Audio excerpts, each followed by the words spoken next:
I was born towards the tail end of the 90s, and growing up in the 2000s decade, I spent a good majority of my time playing video games on my older sister's hand-me-down Super Nintendo. I was pretty grateful for any video games I had growing up, even the bad ones like friggin' Rocky and Bullwinkle. But the games that ended up leaving an indelible impression on me were the Donkey Kong Country trilogy by Rare. In this video, I want to wax nostalgic over the DKC trilogy, Rareware, Thanksgiving, and what this all means to me. Rare's run of games in the 90s, and even their more divisive titles on the Xbox, have made me the person that I am today, and I have nothing but love for every single person at Rare who worked on these games. I don't have any super analytical or insightful points to make about the designs of these games necessarily, but I would very much like to take a moment of your time to reminisce on Rare. But first, a little bit of history regarding the company.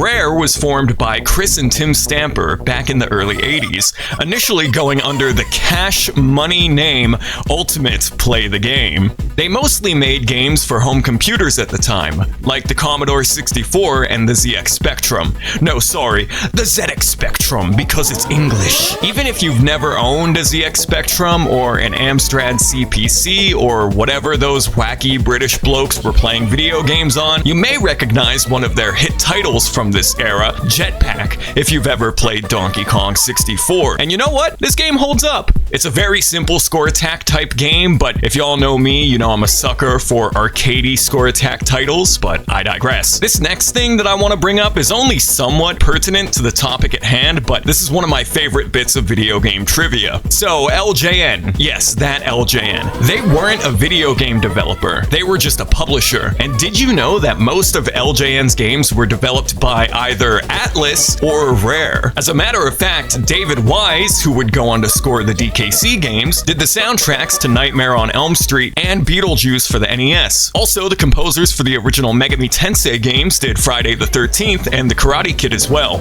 Pretty neat stuff. In 1991, Rare released Battletoads for the Nintendo Entertainment System, and in my opinion, this was Rare's first big break. Battletoads was meant to cash in on the Ninja Turtles craze, and of its contemporaries, I find it the most endearing and enduring. The game itself is kind of a Trojan horse, though. You boot the game up and you're given the impression that Battletoads is going to be a conventional beat-em-up, but in actuality, it's a hard-as-nails platformer that introduces new mechanics in every level. I personally think Battletoads is a solid game that really pushes the NES to its limits, but its difficulty means that I'm never going to be able to beat it. The furthest I've ever made it in Battletoads is Karnath's Lair, aka the Snake Pit level. Battletoads' lead artist and character designer was Kevin Bayliss, who will be a very important figure in subsequent Rare titles. Actually, most of the lead staff who worked on Battletoads would go on to work on the DKC games in the not-so-distant future, such as Rare alumni Greg Mayles and David Wise. Greg Mayles was one of the few OGs who actually stuck around with Rare after the Stamper brothers sold the company. However, he would resign alongside Luis O'Connor earlier this year in July. We'll talk more about Rare's output during their tenure with Microsoft later on in the video.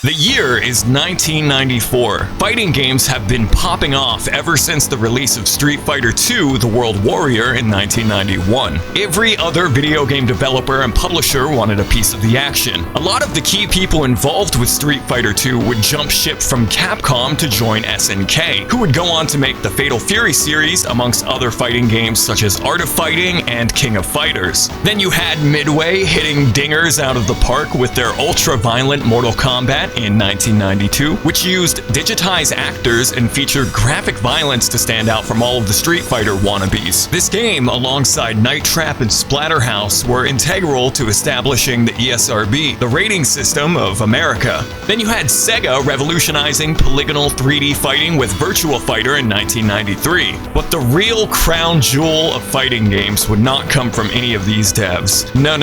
How could we forget Taito's 1992 masterpiece, Dino Rex?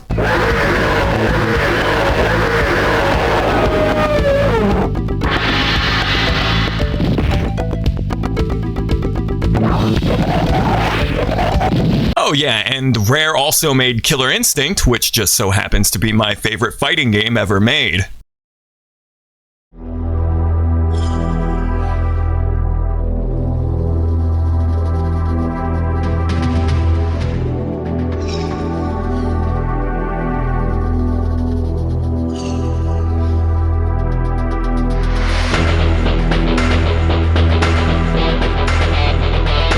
Available for your home in 1995, only on Nintendo Ultra 64. Killer Instinct burst onto the scene in October of 1994, 1 month before Donkey Kong Country would drop for the Super Nintendo. And in my opinion, forget what I just said about Battletoads, this was Rare's first huge hit that would leave a crater-sized impact on the gaming scene when it came out. You gotta understand how competitive fighting games were in the 90s, and I don't even mean the people playing these games necessarily, I mean the companies making them. Like I said just a moment ago, every video game dev wanted their own hit fighting game series. So what did KI bring to the table? First and foremost, the visuals and especially the sound design were incredible. Rare had invested a lot of money into these Silicon Graphics workstations, which were the same computers that Hollywood studios used to make Jurassic Park, and it paid off in dividends with how cutting edge these games looked. And in my opinion, they still look great. Rare coined the term ACM, or Advanced Computer Modeling, and I love this term. I think it perfectly captures the plasticky, pre-rendered aesthetic of a lot of 90s games concisely. I wasn't alive in 1994, so I can't give you any nostalgic anecdotes about playing Killer Instinct in the arcades, but I can imagine the sheer hype generated from this machine alone. In addition to the visuals being bleeding edge, the soundtrack and the audio engineering of Killer Instinct is incredible. The score was helmed by Robin Beanland and Graham Norgate, who would go on to score the soundtracks to Conker's Bad Fur Day and Diddy Kong Racing, respectively. Killer Instinct's score is comprised of grade A, non-GMO certified heaters.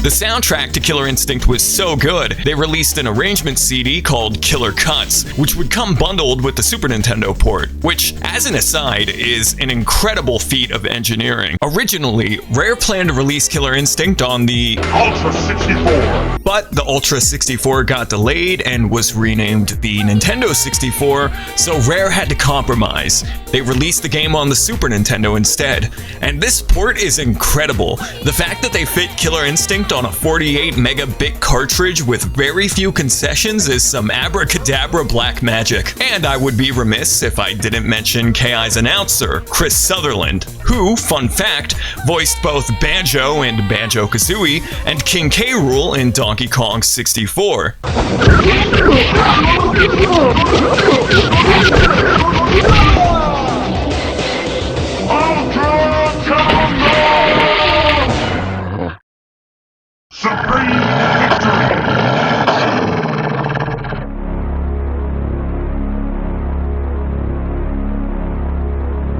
Okay, so the game looked cutting edge and the soundtrack bangs in the whip, but how did KI set itself apart from all of the Street Fighter contemporaries mechanically? Well, in my opinion, Killer Instinct is the rushdown fighting game. You can't really play footsies in KI the way you do in other fighting games, at least in my experience. Characters have combo openers, auto doubles, linkers, and enders. The main thrust of the gameplay loop is getting in, executing a string of combos, and getting out. Killer Instinct demands beforehand, the player studies each character's combos, mastering the inputs, and mixing them up to create new combo strings. There is no other feeling in a fighting game than pulling off an ultra combo in Killer Instinct. There is no fighting game that quite feels like KI, in my opinion. That isn't to say that this is a balanced or perfect game, far from it. There are a ton of broken exploits and infinites in this game that you only really see at high-level play, but for me as a casual, that's a big part of the fun. I've heard some people lament that KI doesn't have a strong thematic identity, which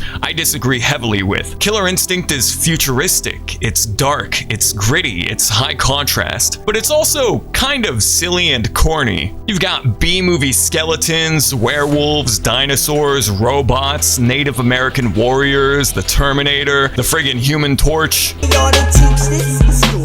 It's not always cool to be cool. What? I think Killer Instinct perfectly balances the dark themes with a goofy levity that gives it an entirely unique vibe. It is decidedly Rareware. If the pocket for Street Fighter is, well, street fighting, and the pocket for Mortal Kombat is this ancient Kumite warriors fantasy vibes, then the pocket for KI is the not-so-distant dystopian future. I can't yap enough about how much I love Killer Instinct. I've got nothing but love for Kevin Bayliss, Ken Lobb, Mark Betteridge, Chris Tilston, Robin Beanland, Graham Norgate, Chris Seaver, Chris Sutherland, everybody who worked on this wonderful title. I really wish Microsoft or Rareware would bring the excellent Code Mystics port of KI to Steam or Switch or PlayStation, other platforms that I could play online with my friends. Fightcade has the Super Nintendo port, but everyone in the KI lobby just sweats way too hard for my likeness. Killer Instinct is right up there with Super Turbo, Real Bout Fatal Fury 2, and Samurai Showdown 2 for my personal favorite fighting games ever. And if you're gonna take one thing away from this video, play Killer Instinct. The future of Rare was looking bright, and not even an entire month later in 1994, Rare would flip the script on the gaming industry once again.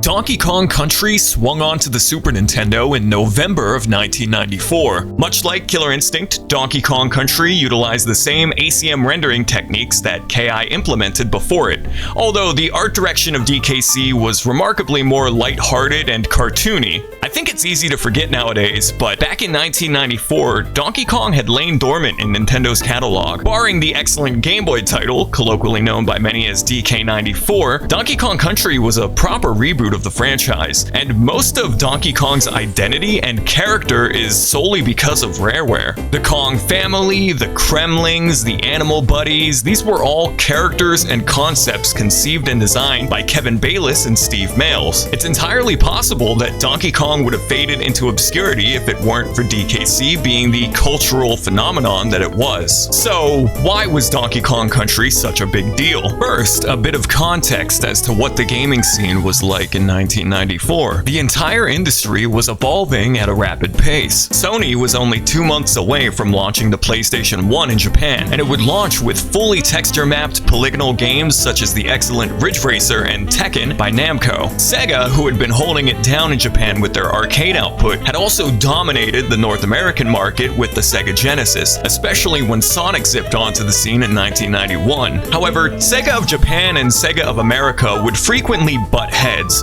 and they were starting to fumble their bag. The Sega CD sold relatively decently, considering it was an expensive peripheral for the Genesis, but the 32X was a massive flop, and very soon they would completely botch the launch of the Sega Saturn in North America. Nintendo had lost most of their market share to Sega in the early to mid-90s, but they were still doing pretty well. The Super Nintendo was selling like gangbusters, but the console wars were in full swing in the 90s. Nintendo needed a new champion, something fresh to bring the ruckus in the midst of their Play It Loud campaign. And as the promotional material would make it clear, this was not on 32X, this was not on CD-ROM, this was Donkey Kong Country on the Super Nintendo. DKC is a tried and true side-scrolling platformer, linear A to B design accompanied by hidden bonus games, Animal Buddies to switch up the flow of gameplay, boss battles, water levels, the usual rigmarole. It takes several pages out of the Super Mario design playbook, and there's nothing wrong with that. DKC knows what it is and it executes what it sets out to do remarkably well. I think Donkey Kong Country is one of the best platformers of the 16-bit era, right up there with Sonic 2, Mega Man X, and Rocket Knight Adventures for my personal favorites. Where DKC sets itself apart from the crowd is in its presentation. As I mentioned a moment ago, DKC utilizes the same pre-rendered graphics that Killer Instinct implemented before it. However, due to the hardware limitations of the Super Nintendo, Rare had to crunch the models down into 16 by 16 sprites. In spite of these limitations, Donkey Kong Country's visuals and sound design are some of the best of its era. The art direction is beautiful,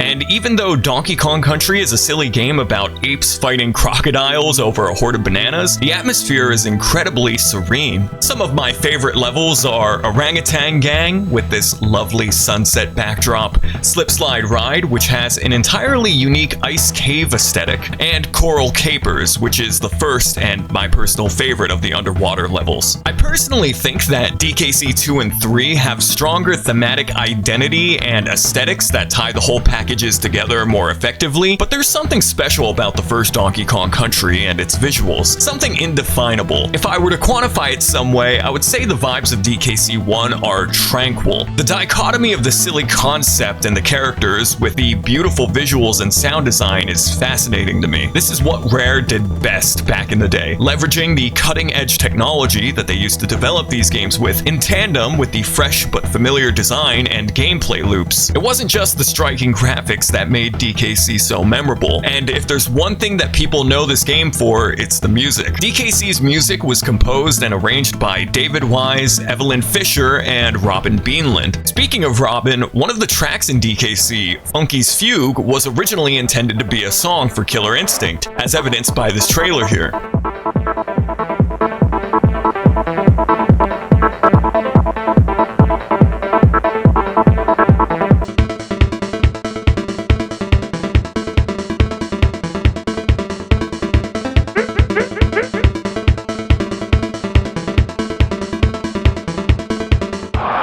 Much like Killer Cuts, DKC's score is so good that it got a limited CD release, DK Jams. And I wish I owned both of these, man.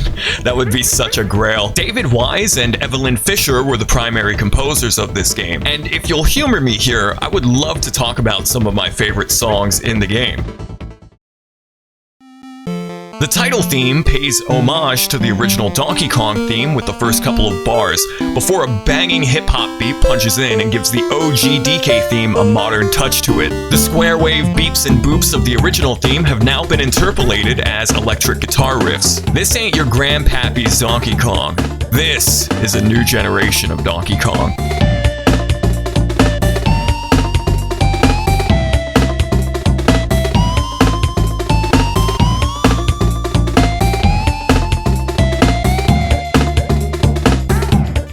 DK Island Swing would go on to be the new de facto anthem for Donkey Kong himself from here on out. Lord knows there have been plenty of Smash Brothers arrangements of it. The song starts out with a percussion segment only to crescendo onto a full jazzy swing track. It's bombastic and full of swagger. This theme is Donkey Kong.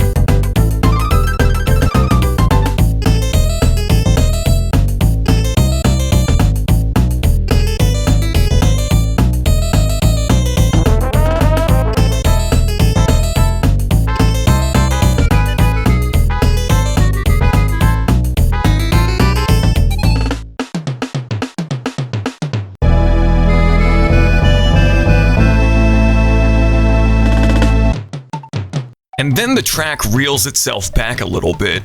This part of the song perfectly captures the majesty, beauty, and mystery of the jungle.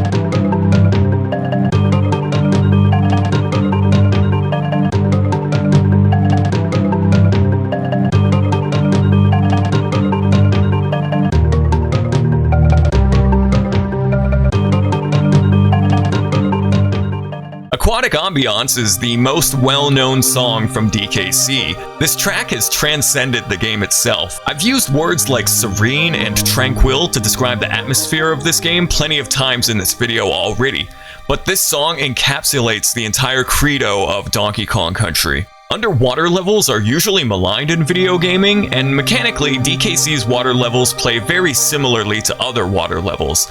But the music makes Coral Capers feel like a religious experience. Aquatic Ambiance deserves all of the respect and credit it's gotten over the years.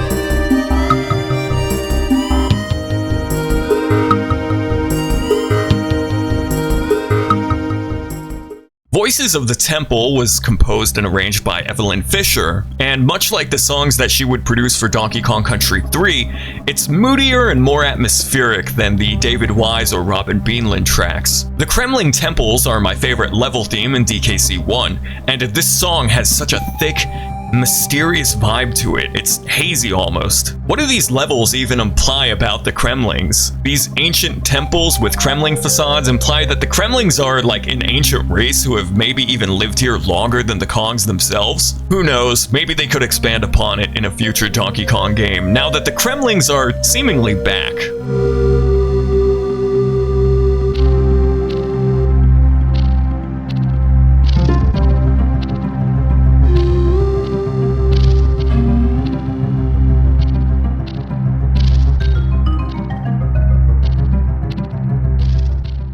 Gangplank Galleon is the final boss theme, and can I just say that King K. Rool is the best? Him and the Kremling crew are some of my favorite video game baddies. Gangplank Galleon starts off as a whimsical pirate shanty, which would be something of a preview for the sequel's direction. The song ratchets up the tension into a hard rock banger that, much like DK Island Swing, is emblematic of K. Rool as a character.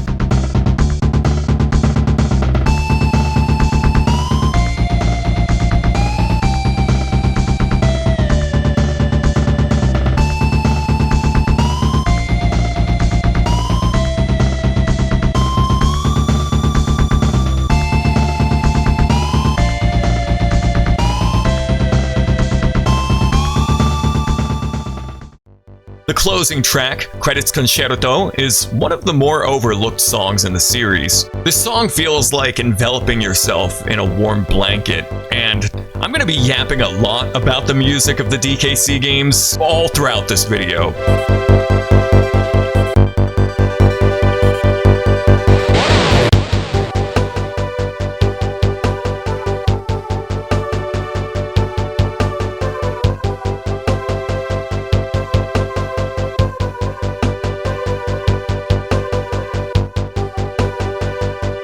Donkey Kong Country is, in my opinion, a game that has aged remarkably well. While the visuals aren't as mind-blowing as they perhaps were in 1994, the game still looks gorgeous, plays excellently, and it sounds amazing. My only real complaints with this game are the abundance of cave levels, the lack of jungle levels, and the lackluster boss fights, barring K. Rool. But I do love this game in spite of my few reservations with it, and it seems like folks back in 1994 loved it as well. DKC would go on to sell several million copies and would become the third best-selling Super Nintendo game. Rare was on X Games mode, but kicking back and reaping the rewards of their success was not on the itinerary. Rare still had something to prove to the world.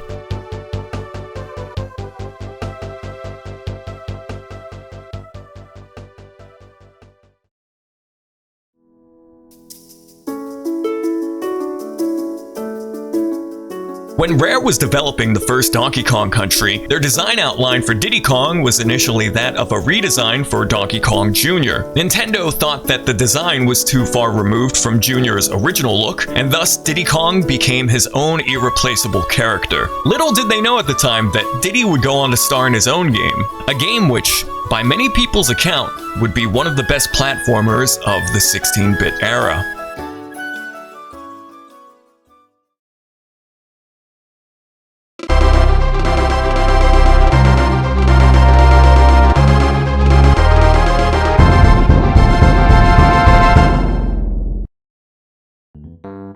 In the following November of 1995, Rare released Donkey Kong Country 2: Diddy's Conquest. DKC 2 would be a pretty stark departure from the more naturalistic jungle setting of the first game. This game is a proper swashbuckling adventure wherein Donkey Kong has been kidnapped by King K. Rool, going under the moniker Captain K. Rool this time around. Diddy is the star of the show in this game, teaming up with his girlfriend and newest member of the Kong clan, Dixie Kong. Overall, DKC 2 has a much more fantastical, colorful feel than the first game. Yet, in spite of that, the story and themes are more harrowing and dangerous than that of DKC 1. Diddy and Dixie are in the heart of enemy Kremling territory, and the journey to save Donkey Kong won't be easy. Design-wise, DKC 2 follows up on the foundation set by the first game. Second verse, same as the first. Linear A to B design, bonus rooms, animal buddies, so on and so forth. DKC 2 would add upon the gameplay loop by sowing the seeds of Rare's future collectathons.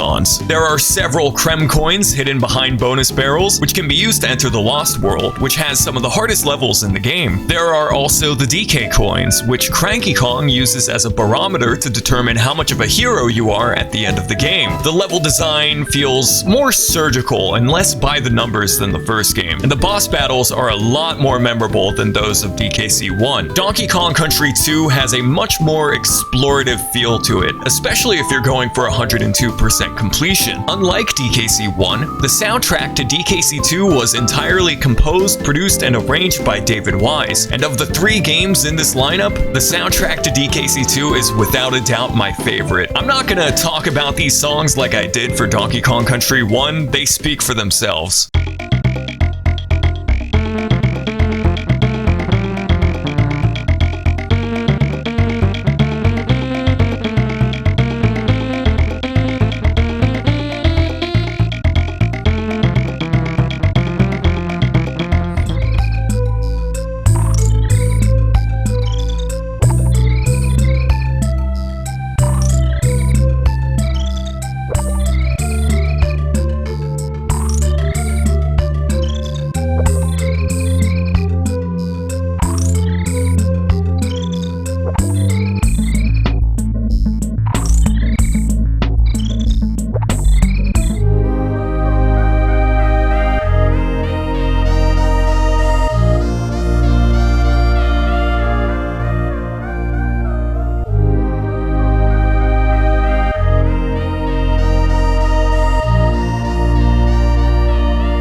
And let me interject real quick. Disco Train is super underrated. I hardly see any remixes or arrangements for this track. It's friggin' slept on.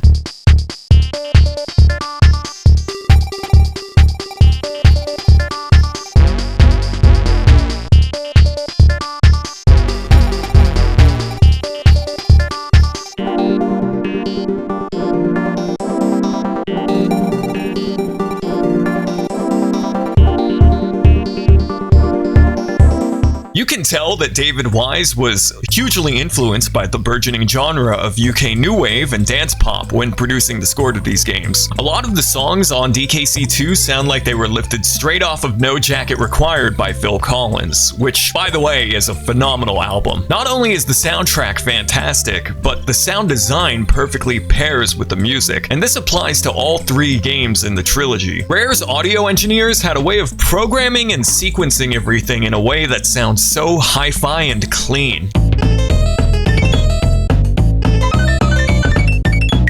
DKC2 was proof that Rare and Donkey Kong Country weren't just a one-hit wonder. They took the foundations of the first game and ran with it to the finish line. I love the fantasy pirate theme, the music, the new animal buddies, especially Squitter the Spider, the new bosses. Just about everything is a step up from the first game. In spite of the glowing praise I've just given to DKC2, it's actually my least favorite of the trilogy. This is an amazing game, and I totally see why it's everyone's favorite, but Donkey Kong Country 1 and especially 3 have a stranglehold on my heart and my soul. And if I'm being honest, DKC2 has the highest concentration of stuff that annoys me in a platformer. Namely, going for 102% can be an exercise in frustration. The following game, which we'll get to in just a moment, implements the collectibles far more effectively and intuitively. With that being said, DKC2 is still a phenomenal platformer, and it definitely has the best soundtrack of the trilogy in my opinion. There's a great fan arrangement album called Donkey Kong Country 2 Serious Monkey Business, and it freaking rocks. It was compiled together by various members of the Overclocked remix community, and I can't recommend it enough. I grew up with all 3 DKC games on the Super Nintendo, but this was the one I played the least. And for the longest time as a kid, I couldn't even make it past the Bramble Blast level in Krem Key. There is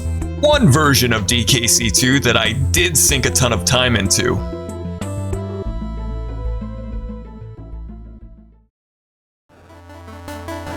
So I'm going off script here. I'm just gonna ramble about this, but Rare back in the day ported the Donkey Kong Country games over to the original Game Boy, and much like their Game Boy port of Killer Instinct, these should have been impossible, but they did it. The games haven't aged very gracefully, like they're a little bit scuffed, but I still think they're worth playing just for the novelty of it alone.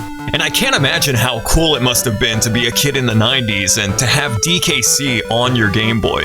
Now, I had Donkey Kong Land 2 in particular, and this was back in the 2000s when you could go into GameStop and still get original Game Boy or Game Boy Color games for like $3. They were dirt cheap in the mid-2000s, and Donkey Kong Land 2 was the first original Game Boy cartridge I had ever seen. I was like, what is this? Because I had only seen Game Boy Advance or Nintendo DS cartridges. And you know what? I still love this version of the game. There's something very charming about this port. Due to the hardware limitations, a lot of levels and songs had to be cut. And if I recall correctly, these chiptune square wave arrangements were done by Grant Kirkhope.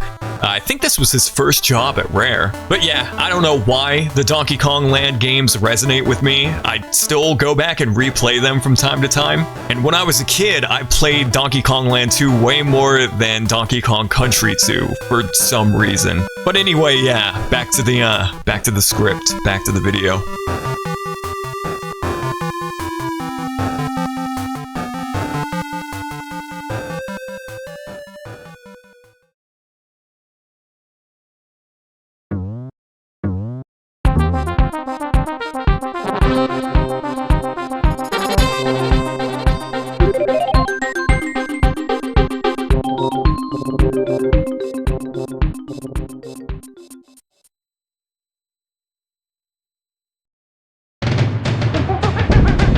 Donkey Kong Country 3 means so much to me. When I recall my earliest childhood memories, the images that flash in my mind are of DK64 and especially DKC3. This game has been with me my whole entire life and has provided me with comfort even in my lowest moments. I know that sounds super hyperbolic and dramatic, but DKC3 really does mean that much to me. Setting aside my corny emotional attachment and nostalgia for DKC3, this game is easily the most well-designed game of the trilogy. One of my biggest problems with DKC2 is that while it began to implement the collectathon components that would be trademarks for Rare's future platformers, I don't think it executed them super well. Some levels in DKC2 could have up to 4 bonus barrels, some only had 1 or 2, and they were usually tucked away in unintuitive spots that nobody would think to look for. To this day, I've only ever 102%ed DKC2 once. Whenever I replay it, I usually just play through the game casually, which is a shame because the Lost World levels are some of the coolest courses in the entire series. 103%ing DKC3, however, is a fun time, and I think you're doing yourself a disservice if you're playing through the game and not going for the collectibles. There are 2 bonus barrels in each level, usually tucked away before and after the checkpoint, but not always. The Creme coins from DKC2 have been supplanted by the bonus coins, but they still serve the same purpose essentially. There are also the DK coins that you can acquire from the coin Kremlings. In addition to the bonus coins and the DK coins, there are the banana birds, which are necessary to get to the true ending, but perhaps I'm getting ahead of myself here. Let's take a step back and assess the story and the visuals of DKC3. Donkey Kong Country 3 takes place in the Northern Cremisphere, which is heavily inspired by the Pacific Northwest region of the United States, as well as British Columbia, Canada. DKC3 has the most befitting use of the word country in its title. The whole theme of the game is the great outdoors, the wilderness. I think this game is also the most visually consistent of the trilogy. It really feels like you're going on this huge hike throughout nature. There are lakeside levels, forests comprised of huge redwood trees, snowy rocky mountain levels, underwater coral reefs, and they all weave together so seamlessly from level to level. The plot of DKC3 is just as simple and straightforward as the prior games. Donkey Kong and Diddy Kong went out for an adventure in the Northern Cremisphere and have yet to return after several days. Fearing for their safety, Dixie Kong teams up with Kiddy Kong as they explore this entirely new territory. DKC3 is the first game in the series to have a proper overworld, and it's even occasionally non-linear, letting you tackle certain worlds in whatever order you wanna. The residents of the Northern Cremisphere are these bear fellas who bear a striking resemblance to Banjo from Banjo-Kazooie. Perhaps they were a prototype for Banjo? Anyways, there's this cool trading quest with the brothers Bear where you go across the overworld trading items with them in order to find more banana birds and other MacGuffins. It's a lot of fun, even if you're not going for 103%, which, as I said earlier, you absolutely should. Pro tip for 103% completion: if a level has an exclamation point at the end of the title, it means you got all the bonus coins. And if it has a yellow flag on the level tile on the overworld, you got the DK coin. The core gameplay loop is, once again, pretty much the same as DKC 1 and 2, but DKC 3 has the most fleshed out design out of all of these games. Every single level has a brand new gimmick at its disposal, and I don't say gimmick in a pejorative way. Sure, there are some annoying levels like Squeals on Wheels and Tracker Barrel Trek, but honestly, what platformer in existence doesn't have its own share of annoying levels? New gimmicks,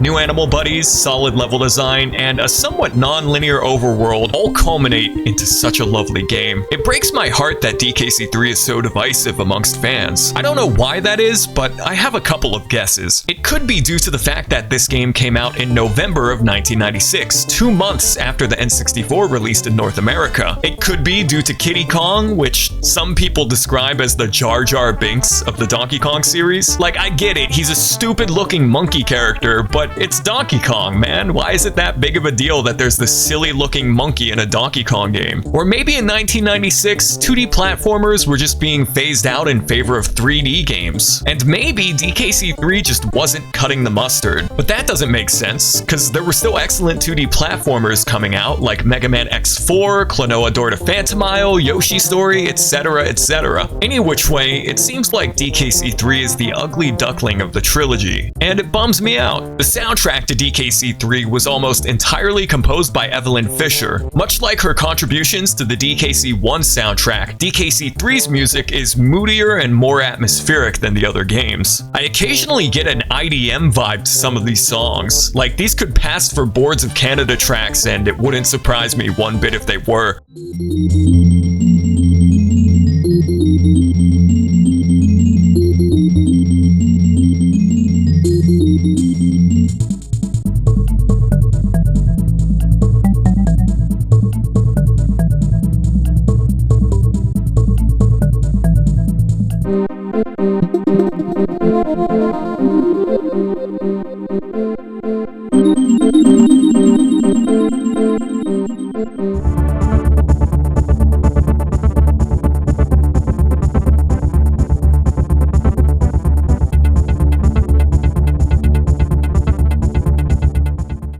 Bring this up, but the DKC trilogy has some pretty neat cheat codes you can enter either on the title screen or the file select. If you punch in LRR, LRR, LR, LR on the file select, you can enter Merry, which swaps the normal bonus room music out with this Christmassy music. It also swaps out the usual collectibles with Christmas presents and ornaments. I replay these games around the holidays, and this code just gets me into the spirit of the season so much.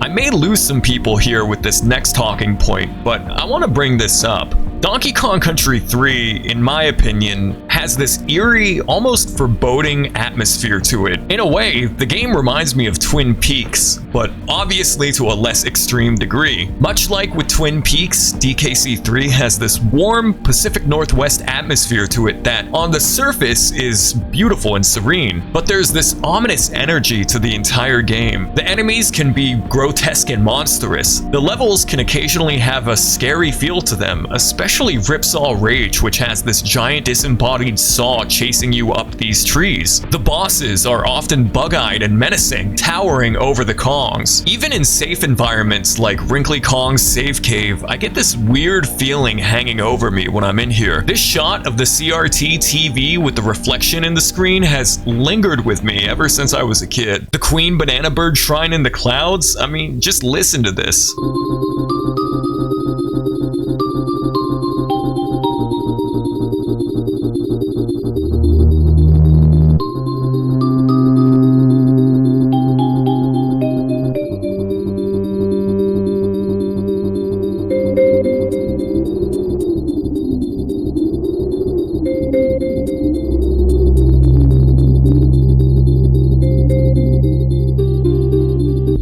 And to top it all off, DKC3's actual anti-piracy screen very well may have kicked off the anti-piracy screen fad of the late 2010s to early 2020s. This feeling of eeriness could just be chalked up to me having played DKC3 when I was very young, but if any of you feel this way about the game, please let me know in the comments. I've always felt like the Northern Cremisphere was hiding something, some kind of mystery to be solved or secrets to be uncovered. That could also be because there are a lot of secrets in this game. Maybe I'm alone on this one, I don't know.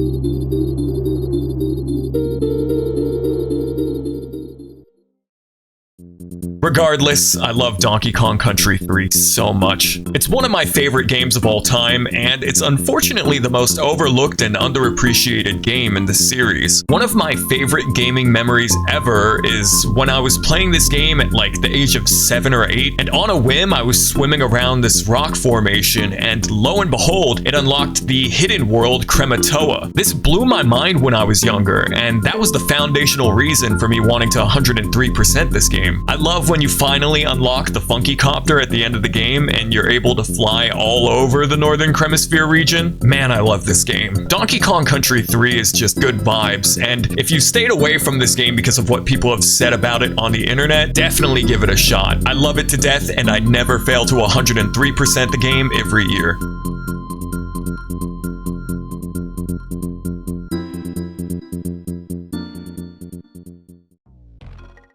I don't quite know where to fit this into the script, so I'll talk about it here. Who remembers Donkey Kong Country Legend of the Crystal Coconut? I had this on VHS, and in fact, I still have it to this day. This was actually a compilation of episodes from the DKC cartoon, but for the longest time, I thought it was a cinematic animated Donkey Kong film. The DKC cartoon gets a bum rap for its awkward, mo-capped animation and 3D models, but you know what?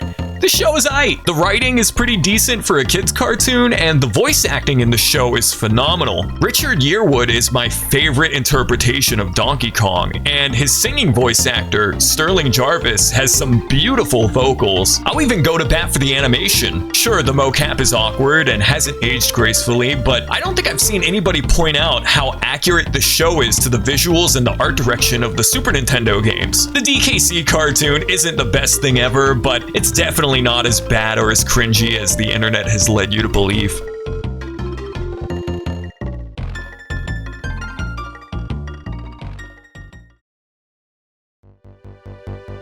So what does all of this have to do with Thanksgiving? Well, aside from the fact that all of these games came out in November, which I was made aware of only a few years ago, I've had this tradition of playing these games around Thanksgiving every year ever since I was a kid. I think I started this tradition around the 4th or 5th grade. One day, Thanksgiving, I just on a whim booted up DKC on the Super Nintendo and beat the whole game in one sitting. It's a very warm and cherished memory of mine, and I didn't know it at the time, but in that moment, I was forming those memories and experiences that would stick with me for the rest of my life. And now it's a tradition.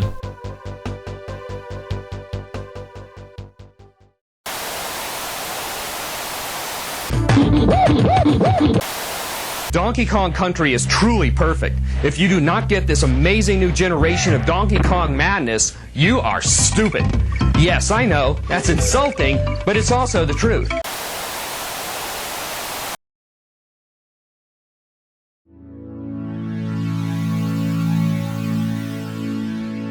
Rare would be purchased by Microsoft in the year 2001, and their tenure with Nintendo would come to a close with Star Fox Adventures in the same year. Rare would still occasionally put out games for Nintendo's handheld systems like the GBA and the DS, but they were relatively low-profile releases.